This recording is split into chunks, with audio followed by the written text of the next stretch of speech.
Part 1. The thing on the horizon in Yakutia. Winter doesn't just arrive, it claims the land. At 7-1C, the air itself feels heavy, every breath turning sharp in your chest. Trees stand like frozen ghosts, their branches brittle enough to snap in your hands. The ground is locked in ice so deep that even the rivers are solid to the bottom. That's when the old hunters say strange things start moving across the tundra. On a morning when the sun was little more than a pale coin, above the horizon, 3 herders spotted something in the white distance. At first, they thought it was just another snowdrift, a low, dark mound shaped by the wind. But it moved, slowly, powerfully. The shape pushed forward against the wind, leaving a trail like a plow cutting through the snow. The oldest herder, Semyon, raised his binoculars. What he saw made him grip them tighter. That it was a musk ox, but not like the ones in the old hunting tales. This one was massive, shoulders as high as a man's chest, head crowned with curling horns thick as a forearm. Its coat was a waterfall of dark, matted wool, the kind that could stop the wind itself. And it was alone, no herd in sight. Musk oxen aren't supposed to be here. Not anymore.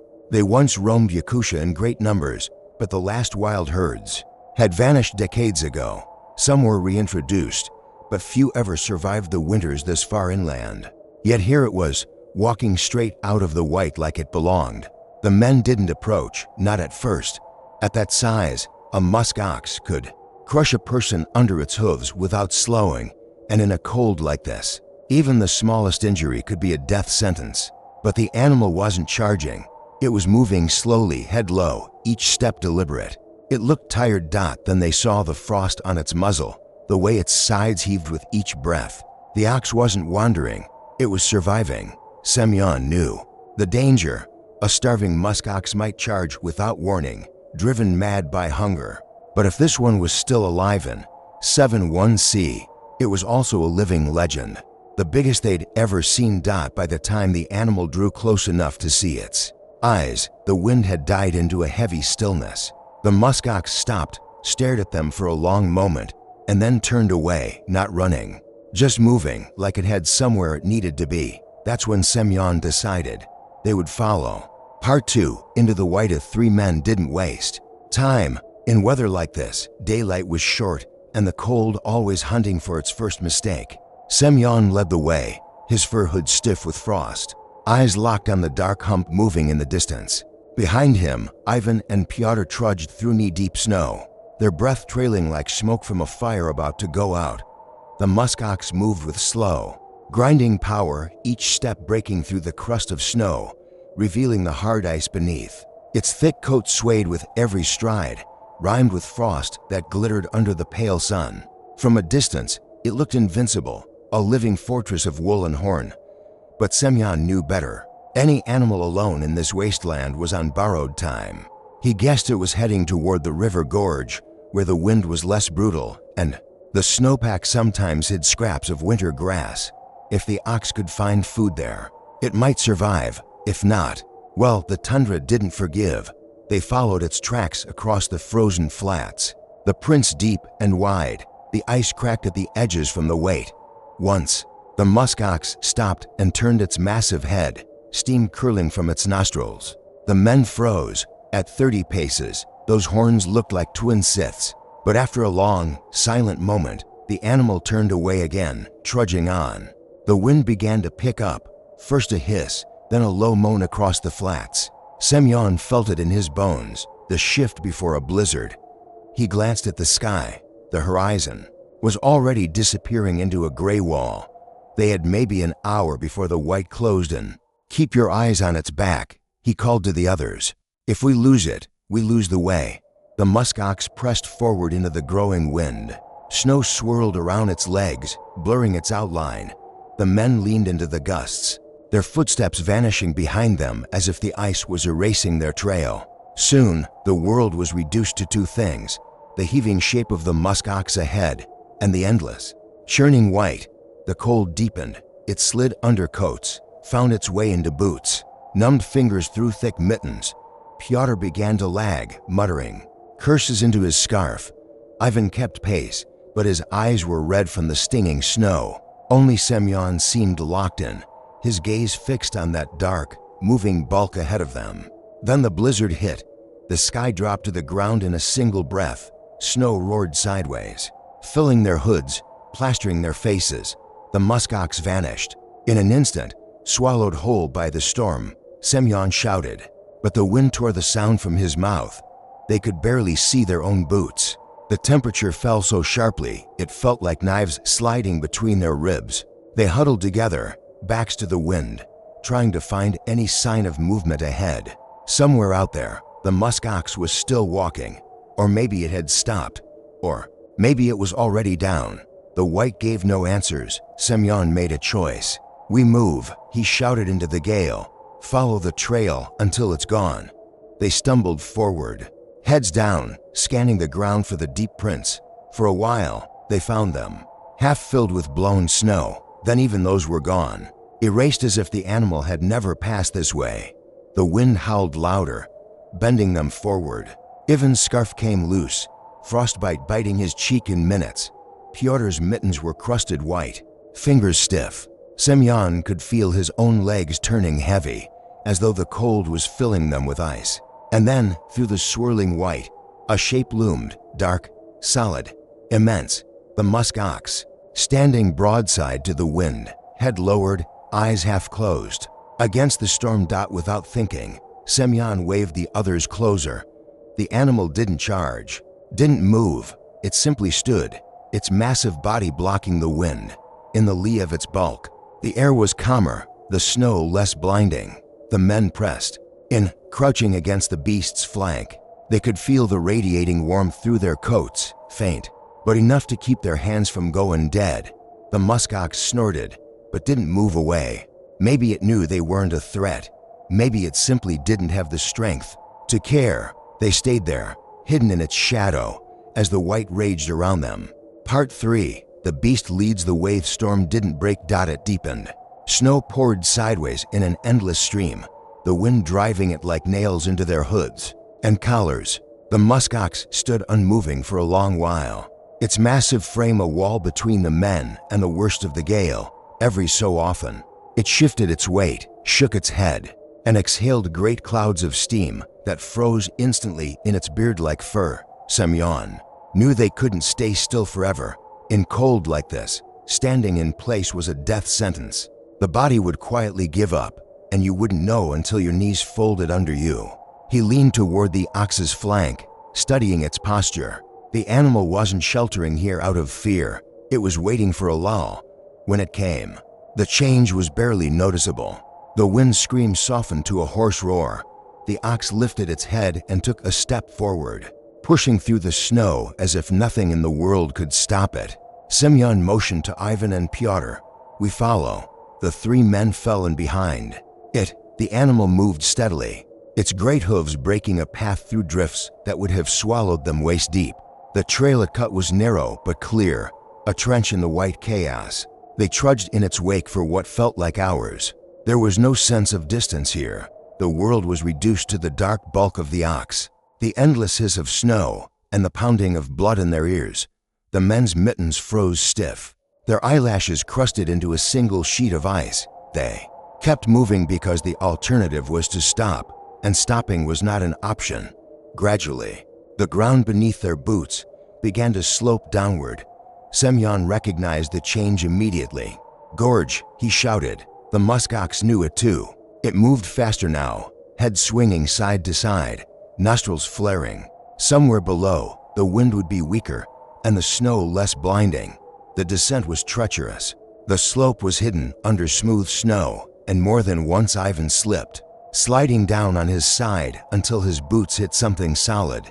The muskox handled it like it was born to it, plowing ahead until the wind eased noticeably. The walls of the gorge rose on either side, pale cliffs streaked with ice. Down here, the snow wasn't as deep. Sparse tufts of frozen grass poked through in wine-scoured patches. The muskox stopped at one such patch and began to scrape with its forelegs, uncovering enough to chew. The sound was slow and steady, a living metronome in the stillness. The men collapsed nearby, leaning against the gorge wall. They weren't warm, but they were out of the storm's teeth, and that was something. Semyon pulled a strip of frozen bread from his coat and cracked it against his knee before chewing. It felt like eating wood, but it put weight back into his stomach. For the first time since the storm began, they could look at the musk ox without blinking against flying snow. In the muted light of the gorge, it was even more immense. Its coat hung in thick, tangled curtains almost to its hooves. Its horns curved down and forward, each ending in a blunt point that looked capable of splintering bone. Its eyes were dark, unreadable. Pyotr, ever the bold one, muttered, "It's like something from before our time." Semyon didn't disagree. This was an animal shaped by a world harsher than theirs, a world that made you strong enough to endure or erased you completely. The ox finished scraping the snow and moved farther along the gorge, stopping again where the wind had bared more grass. The men followed at a respectful distance. It never looked back, but it never hurried away from them either. The way it moved, steady, deliberate, conserving energy, was the way of survivors. Night began to close in. In Yakutia's winter, darkness comes fast, swallowing the land in shades of blue and black. The gorge, already dim, turned to shadow. The ox stopped near a bend where the cliff blocked most of the wind. It sank to its knees and folded its legs under its body, the way large animals do when resting in snow. Semyon took that as his cue. He gestured for the men to gather close, and they set their packs against the cliff, curling in on themselves under fur cloaks. The ox's massive body loomed nearby, a dark mound radiating a faint heat into the air. They could hear its slow breathing over the distant moan of the storm above. Somewhere deep in the gorge, the ice cracked with a sound like distant thunder. The men stayed still. This was the tundra's way of reminding you it was alive, even when everything else seemed frozen in place. In that moment, it was impossible to tell who was following whom, the men or the beast. Part 4. The Last March. When Semyon opened his eyes, the gorge was ghostly pale, morning, or at least what passed for it here. A dim, cold light that seemed to come from the snow itself.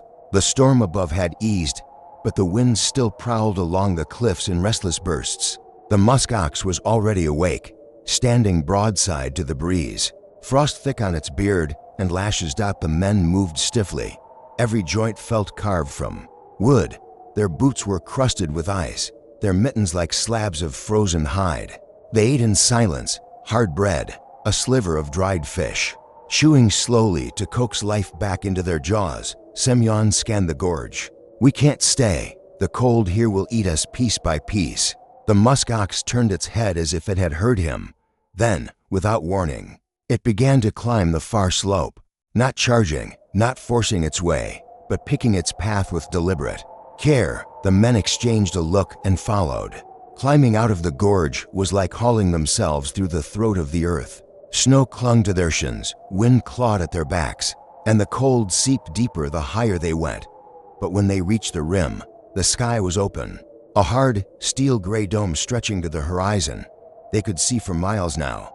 The land was a frozen ocean, rolling in drifts and ridges, scattered with bare, wine-scoured rocks. And far to the south, faint in the haze, was a dark smudge, the tree line, shelter. The musk ox headed that way without hesitation. They marched. The ox's hooves punched through a crust of snow with every step, clearing a trail the men could follow. It never looked back. It didn't need to. It knew they were there, trailing in its wake like shadows. By midday, the wind shifted, carrying the raw scent of the taiga. But with it came something else, a wall of darkness to the west, low and fast-moving. Another storm. The tundra never gave you just one battle. The musk ox stopped, lifting its head into the wind. Then, with a sound deep in its chest, half grunt, half roar, it veered toward a cluster of snow-buried boulders. The men understood. This was where they would make their stand. The rocks formed a crescent, just high enough to break the wind if they huddled close. The musk ox took position on the open side, facing the oncoming storm. Its fur rippled in the gusts, and frost cracked off in small explosions. It was a wall of muscle and instinct, as if the tundra had shaped it for this one purpose, to meet the cold head-on. The storm hit like a living thing. Snow swallowed the world, turning sky and ground into a single boiling whiteness. The men crouched behind the rocks, cloaks pulled tight, their faces pressed into their mittens. Every so often, they risked a glance at the musk ox. It stood unmoving, snow piling on its back, horns like scythes jutting from the white. Hours passed, or minutes. Time meant nothing here. Then, as suddenly as it came, the storm began to thin. The wind dropped to a long sigh. The snowlight returned. The musk ox shook itself, sending a halo of frost into the air, and began to move again. The men followed without speaking. The tree line grew larger with every step. Soon, the dark pillars of larch and pine loomed overhead, blocking the wind. Inside the forest, the snow was deep but still. They found a hollow beneath a fallen trunk and built a small fire, the first in days. When Semyon looked up from the flames, the musk ox was gone. No tracks, no sound, just the forest and the snow. Ivan whispered, "Did we follow it, or did it follow us?" Semyon didn't answer. He knew that tundra didn't work like that. You didn't own the trail out there. Sometimes it belonged to you. Sometimes you belonged to it. They survived the -71°C blizzard because of that animal. They'd tell the story for years about the biggest musk ox anyone had ever seen, the one that cut a path through death itself. Some called it luck. Others called it something older, something that had nothing to do with chance. Semyon kept one truth to himself. In the white silence of Yakutia, sometimes the line between hunter and hunted, savior and saved, disappears, and all that's left is survival.